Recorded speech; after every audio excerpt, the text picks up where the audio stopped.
말도 많고 탈도 많았던 여름이 지나가고 선선한 가을이 다가오고 있네요.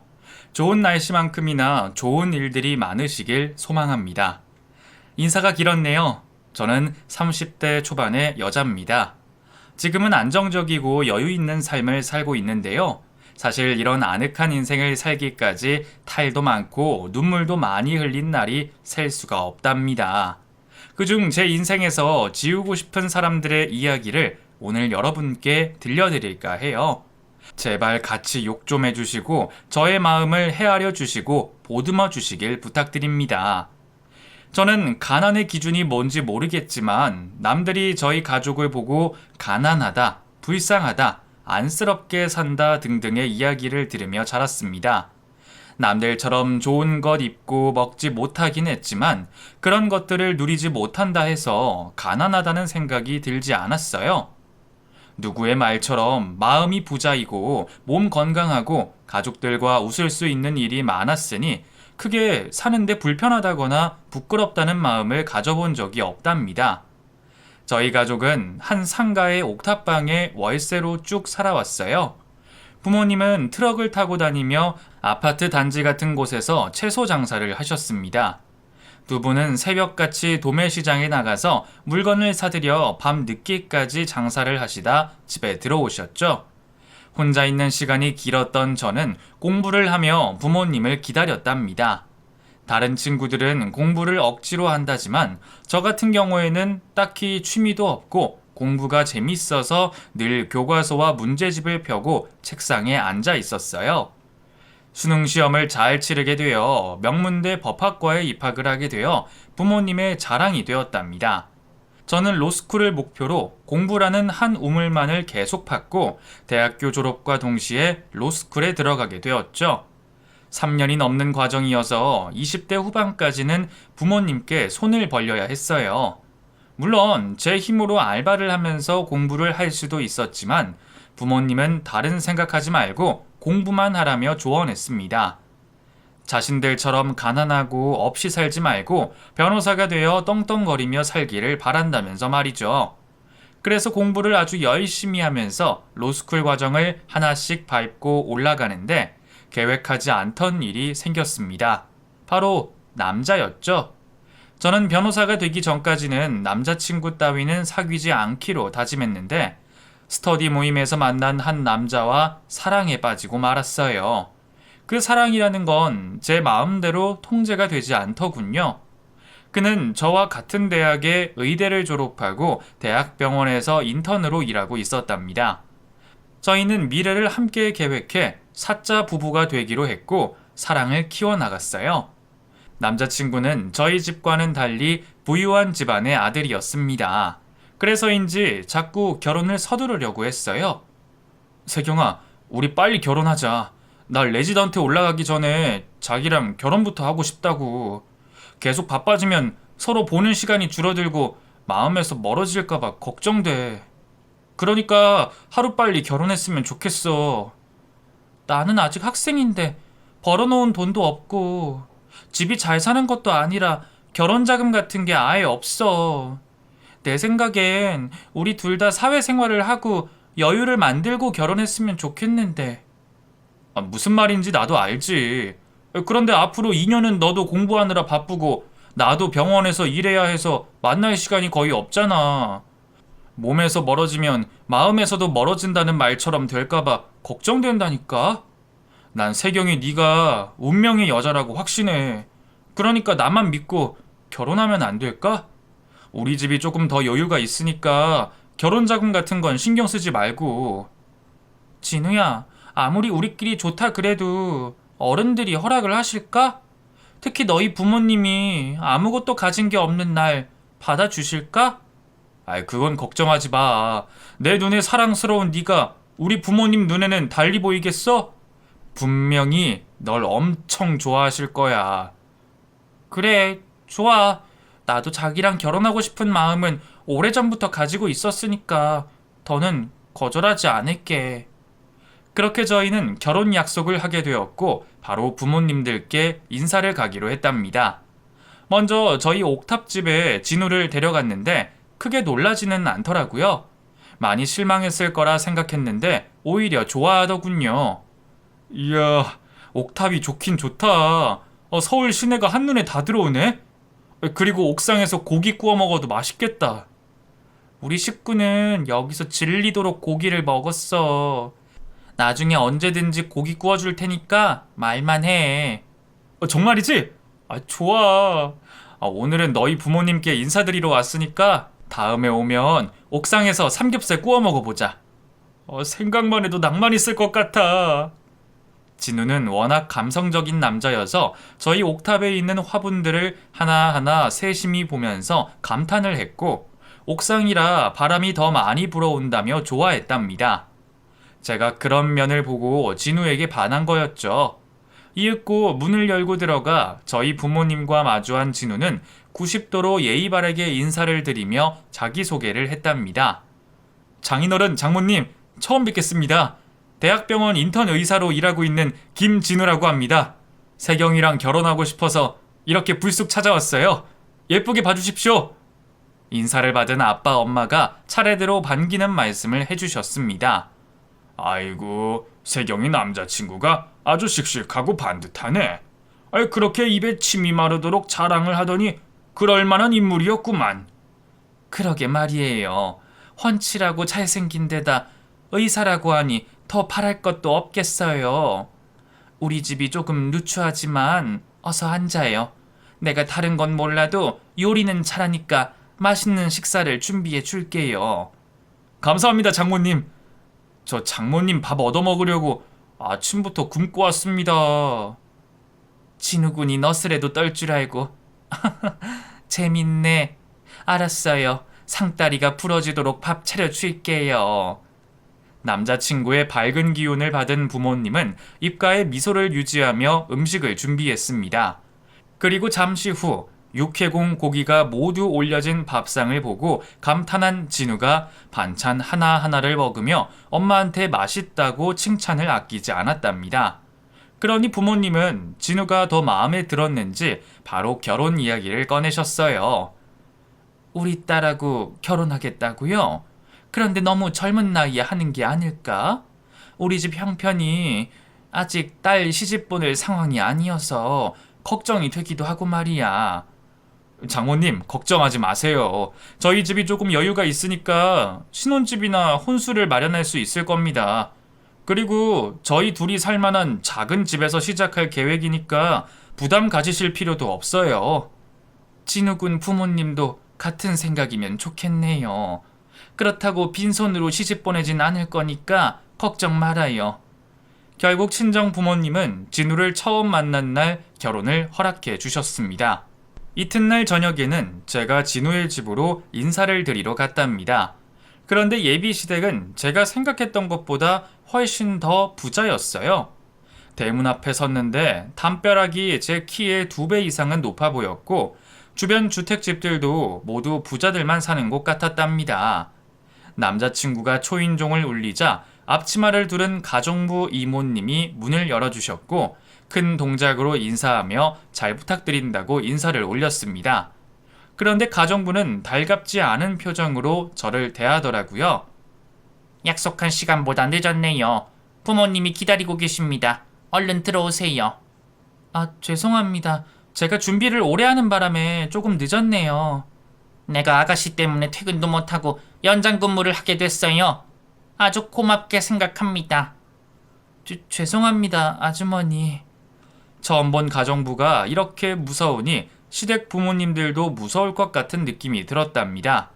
이윽고 예비 시댁 대문을 넘어서며 화려하고 웅장한 마당을 구경하면서 집 안으로 들어섰습니다. 예비 시부모님은 무표정한 얼굴로 제 인사를 받으시고 고개만 살짝 끄덕이며 식탁으로 안내했어요. 제가 마음에 들지 않으신 것 같아 찔에 겁을 집어먹었답니다. 예비 시부모님은 식사를 하시며 먼저 무슨 일을 하는지 말씀하셨는데 조금 놀랄만한 직업이었어요. 두 분은 젊은 시절부터 대부업을 해오며 많은 재산을 일구었다고 들었죠. 남자친구에게 들은 게 하나도 없어서 조금 놀랐답니다. 우리 집안이 사채로 일구긴 했지만 나나 이 양반이 얼마나 노력하고 살았는지 몰라. 자수성가해서 지금은 서울에 부자들만 모여 산다는 이 동네까지 온 거지. 대단하세요. 자수성가로 이런 대저택을 마련하셨으니 얼마나 고생을 많이 하셨겠어요. 그리고 전 직업에 귀천이 없다고 생각합니다. 대부업도 엄연히 합법이니 색안경을 끼고 보지 않아요. 그렇다니 다행이네. 그런데 세경씨, 집은 어디지? 그리고 부모님은 뭘 하시나? 우리가 진우한테 세경씨에 관한 이야기를 하나도 들은 게 없어서 너무 궁금하네. 아, 그랬군요. 일단 저희 부모님은 트럭으로 야채 장사를 하시고 계십니다. 제가 어릴 적부터 줄곧 야채 장사 외길을 걷고 계시죠. 그리고 집은 작은 옥탑집에서 살고 있습니다. 거기서 세 식구가 같이 지내고 있죠. 제 말이 끝나자 시부모님의 표정이 똑같이 변했습니다. 아주 놀랍다는 듯이 저를 보시더라고요. 예비 시아버지가 심각한 말투로 저에게 물었어요. 자네 그 아버지가 야채 장사만 하셨나? 한 집안의 가장이면 뭔가를 일어났을 거 아니야. 트럭 장사는 부업인 거지? 아니요. 엄마 아빠 두 분이 매일같이 트럭을 타고 다니면서 장사하시고 계세요. 다른 일은 할 수도 없고 할 시간도 안 됩니다. 그러니까 트럭 장수의 옥탑에 사는 부모의 딸이라는 거구만. 이거 참 난감하네. 여보, 당신이 말 좀 해봐. 나도 지금 놀라서 말이 안 나오네요. 서울에서 제일 비싼 동네에 사는 우리 집에 이런 아가씨가 들어올 거라고는 상상도 못했어요. 옥탑방에 사는 트럭 장수라니 나 참 기가 막혀서. 야 김진우, 너 지금 엄마 아빠의 귀한 시간을 빼앗는 것도 모자라 이런 아가씨를 데리고 온 거냐? 엄마 아버지 왜 그러세요? 사는 배경이 무슨 상관이에요? 우리가 진심으로 사랑하고 결혼하고 싶은 게 중요한 거죠. 그리고 세경이는 장차 변호사가 될 인물이라고요. 저한테 아까운 여자란 말이에요. 변호사? 야 이 녀석아, 밖에 나가면 널린 게 변호사야. 변호사라고 다 같은 줄 알아? 어설프게 로스쿨 나와서 이도저도 안 되는 사무실 열어서 파리만 들끓는 변호사가 얼마나 많은데. 그리고 이 아가씨는 개인 사무실도 열 형편이 없어 보인다. 언제 성공해서 밥벌이하고 살지 미지수라고? 아니에요. 세경이는 저랑 같은 대학을 나온 엘리트에다가 로스쿨에서도 우등생이라고요. 수료를 마치면 대형 로펌에 취직해서 변호사 활동할 겁니다. 그것만 봐도 저보다 훨씬 잘난 여자라고요. 훌륭한 데다 예쁘고 착하기까지 한 이런 여자를 어디 가서 또 만나겠어요? 그러니까 생각 좀 달리 해주세요. 모질한 자식. 지금 우리 앞에서 네 여자친구 편드는 거냐? 대형 로펌이고 나발이고 다 필요 없어. 옥탑 사는 야채 장수 딸내미한테 내 아들 줄 수 없다. 기본적으로 우리 집안과 비등한 가문의 여자를 데려오는 게 정상 아니냐? 정신 차려 이놈의 자식아. 그리고 아가씨, 우리 애랑 결혼하려는 게 우리 집이 좀 부자여서 그러는 거지? 팔자 한번 펴보려고 할 속셈이 아니냐고? 나중에 변호사 사무실을 공짜로 얻어줄 만한 집안으로 봤다면 큰 오산이야. 우린 돈 한 푼을 허투루 쓰지 않는 사채업자들이라고. 그러니까 헛된 상상하지 말고 여기서 내 아들과 끝내도록 해. 어머님, 저는 절대 뭘 바라고 진우 씨와 결혼하겠다는 게 아니에요. 제 능력으로 충분히 변호사 생활할 수 있다고요. 그러니 오해하지 마시고 다른 시선으로 봐주세요. 다른 시선으로 봐달라고? 그런데 어쩌지? 내 눈에는 그냥 가난한 여자가 돈 밝혀서 여기 온 것 같아. 누가 봐도 자네는 내 아들에게 한없이 부족해. 대놓고 제가 모자란 여자라는 걸 말해주는 시어머니의 말씀에 주눅이 들어서 아무런 말도 하지 못했습니다. 남자친구가 토로하듯 제가 좋은 여자이고 꼭 결혼해야 한다고 마음을 표명했는데 마음을 닫아버린 시부모님은 고개만 가로저으셨습니다. 이윽고 예비 시아버지가 생각을 정리하셨는지 목을 가다듬는 소리를 내고 말문을 열었어요. 아무리 여자가 좋아도 그렇지 어디 가진 거 하나 없는 애를 데리고 와서 결혼하겠다는 거니? 옥탑의 야채 장수를 우리 사돈으로 어떻게 두냔 말이야. 그런 수준의 집안이라면 어디 가서 쪽팔려 말도 하지 못한다고. 이봐 아가씨, 공부도 할 만큼 한 여자가 왜 이렇게 생각이 없어? 자네가 나라면 이 결혼 허락하겠어? 길 가는 사람 붙잡고 물어봐봐. 옥탑 사는 월세 거지랑 대저택에 사는 우리와 사돈이 될 수 있는지 말이야. 아무리 세상이 변했어도 사람의 인연은 다 끼리끼리 이어져야 돼.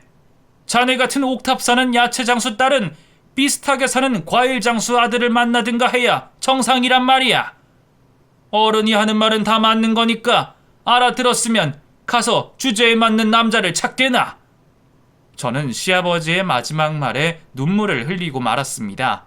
월세 거지라는 조롱의 말을 살면서 처음 들어본 데다 부모님을 직접적으로 욕을 하시는 거니 제 마음이 굉장히 아프고 화가 났죠. 그래서 전 진우와의 결혼은 안 되겠구나 결론을 내리고 자리에서 일어났습니다. 어머님, 아버님, 실례했습니다. 두 분 말씀대로 제가 생각 없이 찾아온 것 같네요. 진우 씨를 더 이상 만나지 않겠습니다. 그럼 이만 가보겠습니다. 그래도 말귀는 알아듣네. 알아들었으면 빨리 나가. 세경아, 왜 그래?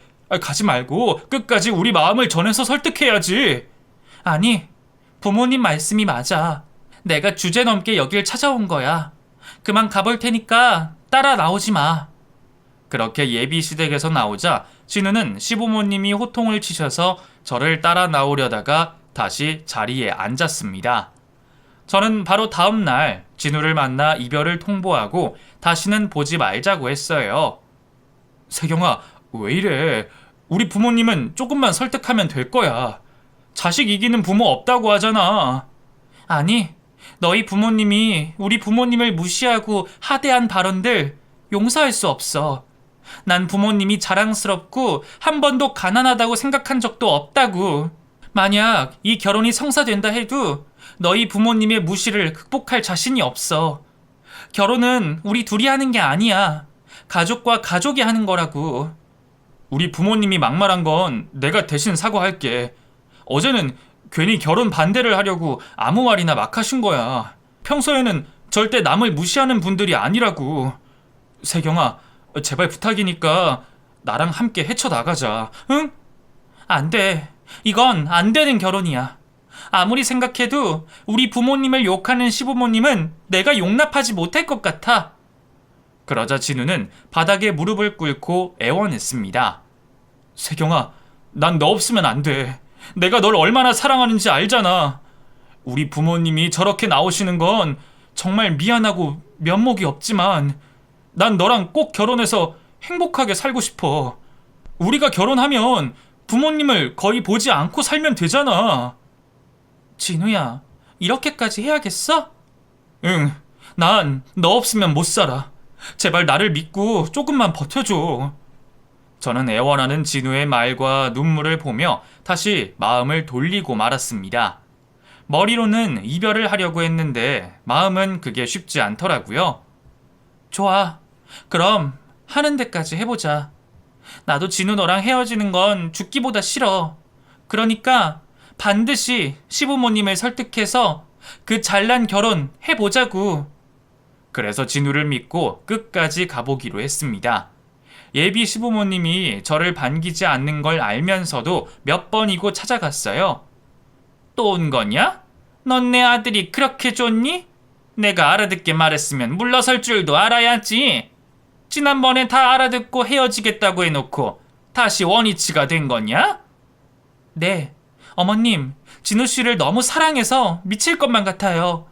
이 남자랑 결혼하지 않으면 평생 후회하고 살 것 같습니다. 그러니 제가 마음에 안 들고 밉더라도 부디 결혼을 허락해 주세요. 엄마, 나도 마찬가지야. 세경이 없으면 의사고 뭐고 다 때려치울 거야. 이 여자 없이는 아무것도 못할 거라고. 그러니까 무조건 허락해줘. 그게 아니면 우리끼리 결혼하고 말겠어. 뭐야?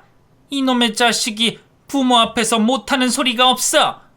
아주 로미오와 줄리엣이 따로 없네. 나랑 네 아버지는 절대 풀떼기 파는 쪽팔린 집안의 딸과 결혼시키지 않을 거다. 그렇게 둘이 좋아 못 살겠으면 나가서 살아. 호적에서 파버리고 나가란 말이야. 시어머니는 그렇게 호통을 치시며 방으로 들어가셨고, 시아버지는 절대 결혼을 허락할 수 없다며 저를 내쫓아내셨답니다. 그럼에도 불구하고 저와 진우는 계속해서 연애를 이어갔고, 둘이서 결혼할 계획까지 세웠답니다. 그와 같이 있으면 어디라도 좋았으니 지하방이든 옥탑방이든 상관없었죠. 진우는 저와 무조건 결혼을 하겠다며 월세방을 구해서 살림부터 차리자고 했답니다. 이에 저는 부모님께 불효를 하는 것이지만 남자친구의 말을 따르기로 하고 둘만의 터전을 알아보러 다녔어요. 그리하여 살만한 원룸을 선택하게 되었고, 며칠 뒤 계약을 하기로 했답니다. 며칠 뒤 수업을 듣고 집으로 돌아갔는데 옥탑 문 밖으로 부모님의 목소리가 아닌 다른 여자의 고성이 들려왔어요. 저는 곧장 들어가지 못하고 시어머니가 저희 부모님께 무슨 말을 하는지 듣게 되었습니다. 이봐요 아줌마, 딸 교육을 도대체 어떻게 시킨 거예요? 내 아들하고 결혼하지 못하게 했더니 살림을 차리겠다고 합니다. 이게 말이 된다고 생각하세요? 거지 근성이 얼마나 충만한지 염치가 하나도 없네요. 내가 열이 받겠어요? 안 받겠어요? 애들이 살림을 차린다고 했다뇨? 저희도 몰랐습니다. 죄송합니다, 사돈. 사돈?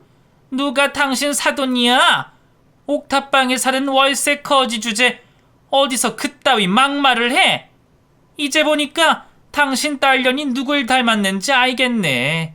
애미애비를 그대로 닮은 거야. 분수도 모르고 깝치는 게 딱 당신들이랑 똑같단 말이야. 당신들 우리 집이랑 사돈 맺으면 뭐라도 떨어질 것 같아서 애들이 살림 차리는 걸 알면서도 모른 체 하고 있는 거 맞지? 아닙니다. 저희는 아무것도 몰랐어요.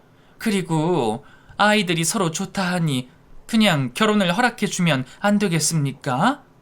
저희는 여사님께 바라는 거 하나도 없습니다. 이봐 아줌마, 내가 미쳤다고 옥탑 사는 거지 나부랭이랑 사돈을 맺겠어? 트럭 타고 다니면서 풀떼기나 파는 주제 감히 우리 집과 사돈을 맺겠다고 하는 거야? 이 양심 없는 년아, 나는 너희 같은 거지 새끼들을 증오하니까 다시 한번 결혼이 어쩌고 저쩌고 하면 가만두지 않을 줄 알아. 그리고 당신들의 거지 딸년한테 확실히 전해.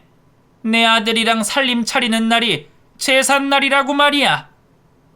재수없어. 내가 이런 시궁창 같은 곳까지 와서 이 소란을 피워야 하는 거야? 저는 더는 참지 못하고 옥탑집의 문을 열고 들어갔습니다. 그리고 예비 시모의 얼굴을 보고 분노의 말을 전했어요. 지금 저희 부모님한테 뭐라고 하신 거예요? 우리 부모님이 어머님한테 무슨 죄를 지었다고 거지 새끼니 시궁창이니 그따위 말을 짓거리시는 거냐고요? 인격 모욕하고 괴롭히신 거 당장 사과하세요. 어이씨구, 호랑이도 제 말하면 온다더니 왜? 네 애미애비한테 쌍소리 하니까 못 견디겠냐? 그러게 좋은 말로 했을 때 내 아들이랑 헤어졌으면 내가 이 곰팡이 썩은 내가 진동하는 네 집에 오지 않았을 거 아니야? 말 좀 막 하지 마세요. 우리 집과 부모님이 어떻다고 자꾸 비아냥거리시는 거예요? 누가 들으면 어머님 집안이 재벌이라도 되는 줄 알겠어요. 사채로 남의 눈에 눈물 흘리게 만들며 먹고 사시는 거잖아요. 이게 어디서 막말을 하는 거야? 네가 봤어? 우리가 남 등쳐먹는 걸 봤냐고? 우린 합법적으로 일해온 선량한 사업가라고.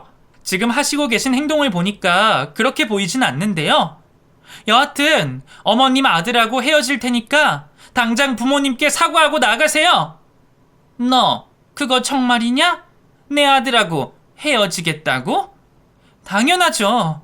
어머님이 이렇게 행패를 부리는 걸 제 두 눈으로 봤는데 어떻게 진우 씨를 계속 만나겠어요?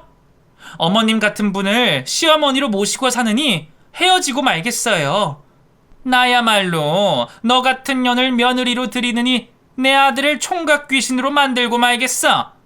쥐뿔도 가지고 있지 않은 너 같은 년은 한 트럭으로 가져다 줘도 안 받아줄 거라고. 여하튼 대화가 끝난 것 같으니 난 이만 간다. 이봐요, 아저씨 아줌마. 딸 교육 잘 시키고 앞으로는 재수없게 만나는 일 없도록 합시다. 예비 시어머니는 그렇게 집을 나가려고 했어요. 하지만 아직 사과를 받지 못해서 제가 손목을 잡아챘습니다. 제 말 뭘로 들었어요? 우리 부모님한테 사과하고 가란 말이에요. 사과? 내가 뭘 잘못했는데 사과를 하라는 거니? 몰라서 물어요? 욕하고 행패 부렸잖아요. 행패라니?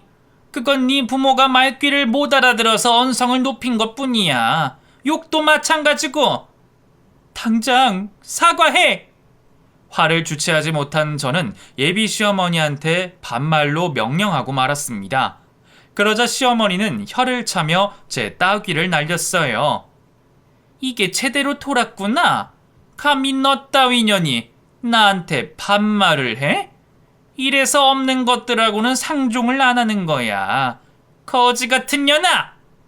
저는 따귀를 돌려주려고 손을 올렸는데 엄마 아빠가 제 몸을 잡고 말렸습니다.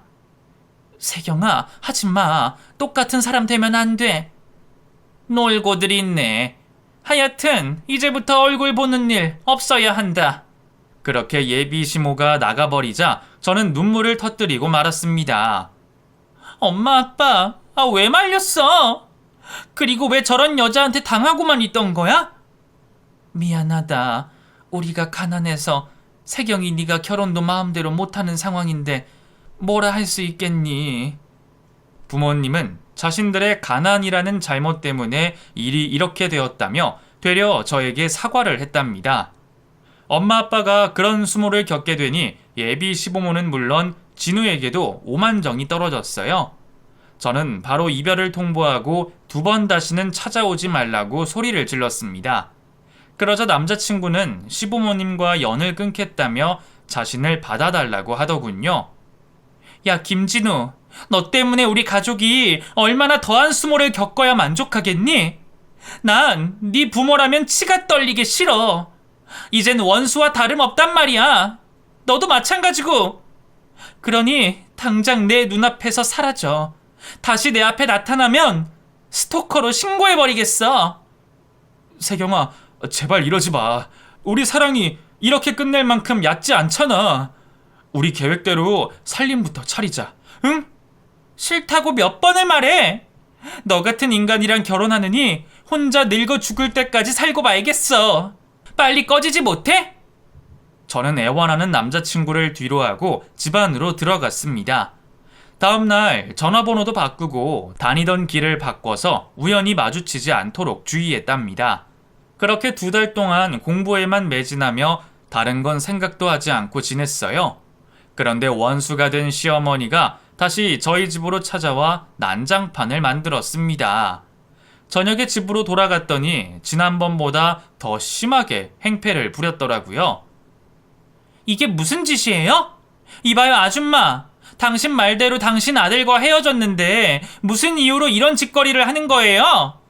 몰라서 묻냐? 너 때문에 내 아들이 의사를 때려쳤다고! 도대체 내 아들한테 무슨 짓을 한 거야? 너, 이것도 계획의 일부지? 우리가 널 며느리로 받아들이게 하려고 내 아들하고 짜고 한 짓이 아니냐고? 네가 내 아들을 조종하고 있는 거 모를 것 같아? 당장 내 아들 제자리로 돌려놔! 아줌마, 내가 미쳤어요? 당신이 그 난리를 치고 갔는데 당신 아들을 계속 만나겠어요? 그리고 조종하긴 뭘 조종해요? 아줌마 아들이 나약해서 의사를 때려치운 걸 왜 나한테 와서 따지냐고요? 지금 아줌마 하는 짓을 보니까 어김없는 사채업자가 하는 짓이 따로 없네요. 이런 식으로 남의 눈에 피눈물 흘리게 하며 돈 벌었죠? 아주 무서운 아줌마네. 뭐야? 이게 아주 막 나가는구나. 너 이리 와봐. 시모가 제 따귀를 때리기 전에 제가 먼저 선빵을 날렸습니다. 짝! 소리와 함께 바닥에 쓰러지더군요. 이 정신나간 아줌마야. 당장 꺼지지 않으면 경찰에 신고해서 무단 침입과 행패죄로 신고하겠어. 당장 우리 집에서 나가! 그러자 시몬은 흥분한 기색을 숨기지 못한 채 씩씩대면서 주위를 돌아보더니 자기가 한 짓을 보고는 말없이 나가버리더군요. 지난번 따귀를 돌려준 것으로 만족하며 따로 신고는 하지 않았습니다. 그리고 며칠 뒤 부모님은 이사를 하는 게 좋겠다고 하시며 다른 집을 알아보러 다니셨습니다. 아무래도 터를 바꿔야 제 앞날이 잘 풀릴 것 같다고 하셨죠.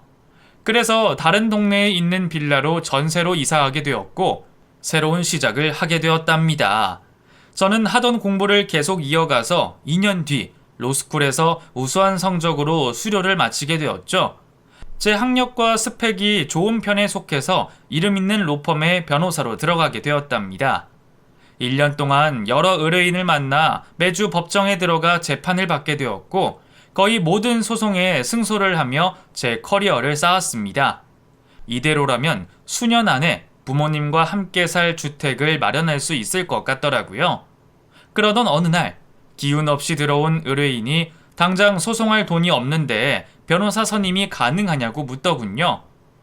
저는 일단 무슨 사정인지 들어보고 결정하겠다고 말했습니다.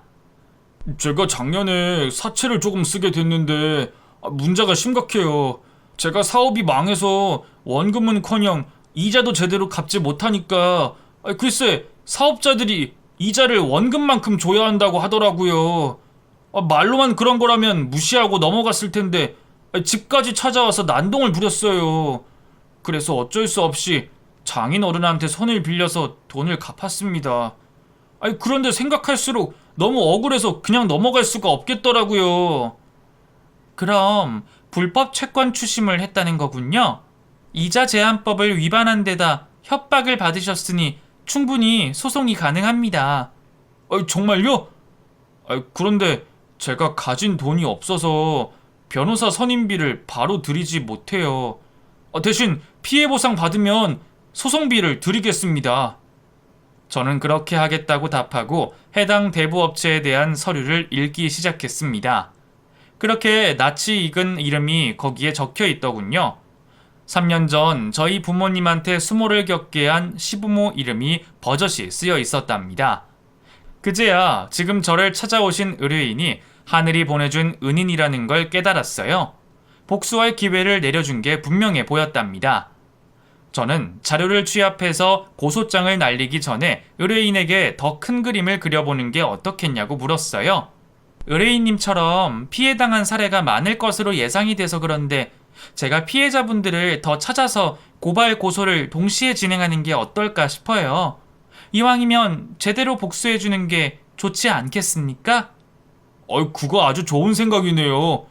사실 제가 몇몇 피해자들을 알고 있어요. 그 대부업체 사무실에 갔다가 마주친 사람들이었는데 연락처를 공유했다고요. 그럼 저랑 같이 피해자부터 모아보도록 하죠. 그래서 저는 예비 시부모의 피해자들을 찾으러 다녔습니다.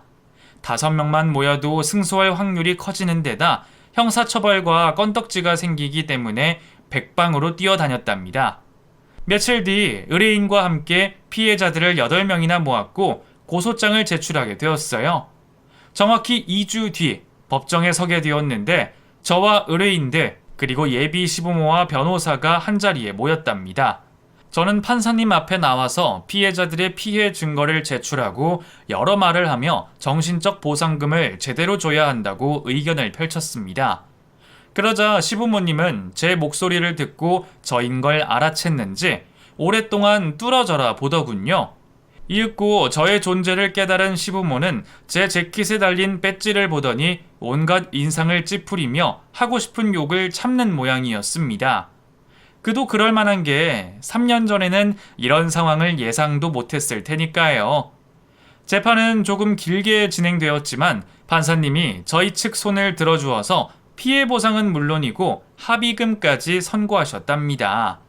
재판이 끝나고 법정에서 나가자 예비 시어머니가 제 어깨를 세게 움켜잡더군요. 이에 제 의뢰인들이 몰려들어서 시모의 손목을 꺾어버렸습니다. 너 인연, 네가 우릴 물먹이려고 작정을 한 거지? 예전에 결혼 반대했다고 이런 식으로 되갚음을 해? 너 때문에 나가는 돈이 얼만지 알아? 네, 알아요. 변호사인 제가 모를 리 없잖아요, 아줌마. 너 때문에 내 아들은 지금 의사 때려치우고 술독에 빠져 있어. 그런데 그것도 모자라서 우리 사업을 방해해? 네가 이러고도 무사할 것 같으냐? 내가 네가 다니는 로펌의 대표를 찾아가서 네가 어떤 년인지 밝히고 잘리게 만들어 줄 거라고. 그렇게 하세요. 하는 짓이 그렇게 무식하니 복수하는 방법이 하나같이 가소롭네요. 이봐요, 아줌마. 오늘은 민사소송이라 돈으로 해결이 되겠지만 다음에는 형사소송을 진행할 거예요. 제가 당신들이 행한 악행을 모두 수집해서 친한 검사한테 넘길 거거든. 기대할 만할 겁니다. 괜한 말로 겁을 주려나 본데 어림없는 소리 하지 마. 우린 합법적인 사업을 하는 선량한 사람이라고. 돈을 갚지 않는 인간들한테 본때를 보여준 것뿐이야. 그리고 우리도 비싼 변호사가 있다고. 고소해봤자 벌금형으로 끝날 거야. 그러면 우리는 널 무고죄로 고소하겠어. 네 잘난 변호사 배지를 떼어버릴 거라고. 과연 그럴까요? 여하튼 제가 아직 두 분께 드릴 복수는 시작도 안 한 걸 명심하세요. 우리 부모님과 나중에 준 모욕감을 1000배 이상으로 갚아드릴 테니까. 그러자 시몬은 또다시 흥분해서 저에게 달려들었고 제 의뢰인들이 뜯어 말려주어서 무사히 지나갈 수 있었답니다.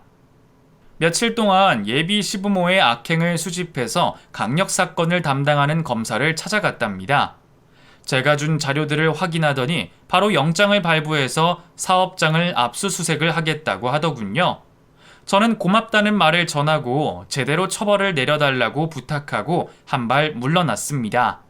그리고 이튿날 담당 검사에게 연락을 받았는데 예비 시부모의 대부업 사업장을 압수수색했는데 아주 가관이라고 하더군요. 공갈 협박과 강요죄는 기본에다가 사문서 위조까지 해서 채무자들에게 많은 돈을 갈취했답니다. 그런데 여기서 끝이 아니라 컴퓨터를 조사했더니 거기서 불법 도박 사이트를 운영하는 사실까지 밝혔다네요. 이런 많은 죄목을 가진 시부모는 바로 구치소에 들어가 재판을 기다리게 되었다고 말했답니다. 얼마 뒤 재판날이 다가와서 의뢰인들과 함께 법정으로 들어갔어요. 이윽고 죄수복을 입은 예비 시부모가 경찰의 인계를 받아 자리에 앉더군요. 판사님이 피해자들을 한 명씩 불러 피해 사례를 물었고 모두 협박과 강요를 당한 사실을 낱낱이 털어놓았답니다. 그리고 이 모든 정보를 입수한 제가 증인으로 참석해 앞으로 나갔어요. 저는 조사 과정을 밝히고 예비 시부모의 악행을 증명하는 문서를 보여드렸답니다. 그러자 저를 본 시부모는 눈에 불을 켜고 잡아먹을 듯한 표정을 지으며 침을 질질 흘리더니 흥분을 가라앉히지 못하고 저에게 쌍욕을 퍼부었습니다. 야, 이년아! 너 따위 년이 감히 우리를 이렇게 물먹여? 감히 야채장수 딸내미인 네가 우리 집안을 무너뜨려? 그러고도 무사할 줄 아느냐? 어? 너 가만두지 않을 거야. 우리가 이대로 당하고 끝낼 것 같냐? 이에 판사님은 법정 모독죄를 추가하며 판사봉을 두드렸고 모든 죄를 시인한 두 사람에게 징역 8년을 선고했답니다. 그런데 여기서 끝이 아니었어요. 불법으로 갈취한 돈과 불법 도박으로 이득을 챙긴 재산을 모두 몰수하겠다고 선고를 했습니다. 그러자 시부모는 나란히 혼비백산하며 개거품을 물고 쓰러지더니 발작을 하더군요. 전 재산을 잃은 데다 감옥에서 오래 썩어야 했으니 그럴만도 했죠.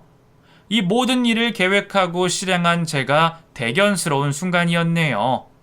시부모는 경찰들에게 질질 끌려나가다시피 나가게 되었고 얼마 뒤에 지방에 있는 교도소로 이감이 되었답니다. 이렇게 모든 복수가 끝이 나고 남자친구였던 진우에 대한 소식을 접하게 되었는데 저와 이별 후 술독에 빠지며 살다가 시부모의 돈으로 도박을 시작해 많은 돈을 잃었답니다. 덕분에 남아있는 재산까지 홀랑 날려먹어서 지금은 어디선가 노숙자로 지내고 있다네요. 한때는 사랑했던 사람인데 밑바닥까지 내려간 걸 보니 안타깝긴 했지만 구제해주고 싶은 마음은 추호도 없었습니다.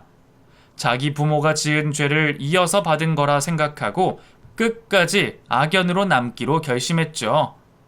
그리고 몇 달 뒤, 저는 로펌에서 꽤나 유명한 인사가 되어 아주 바쁜 변호사로 지내게 되었답니다. 덕분에 돈도 많이 벌어서 부모님께 멋진 주택집을 선물해 드렸어요. 이제 더 이상 일을 하지 않으셔도 된다고 쉬게 해드리려고 했는데 부모님은 아직 은퇴하려면 멀었다며 여전히 야채 장사를 이어가시고 있답니다. 그리고 다시는 남자를 만나지 않겠다고 다짐했던 저는 그 다짐을 깨버리고 말았어요. 동료 변호사와 사랑에 빠지게 되어 깊은 연애를 하고 있답니다. 아직은 결혼 이야기를 하지 않고 있는데 조만간 좋은 소식이 들려올 것 같긴 해요. 지금까지 결혼할 뻔했던 남자와 예비 시부모에게 당했던 수모를 되갚아준 복수 이야기를 들려드렸습니다. 법을 사적으로 이용하면 안 되지만 처음이자 마지막으로 제 감정을 담았던 일화가 될 것 같아요. 재밌게 들어주셨길 바라며 이만 글을 줄입니다. 결혼 전 예비 신부들은 꼭 생각을 한 번 더 하시고 잘 선택하시길 바랍니다. 그럼 모두 안녕히 계세요.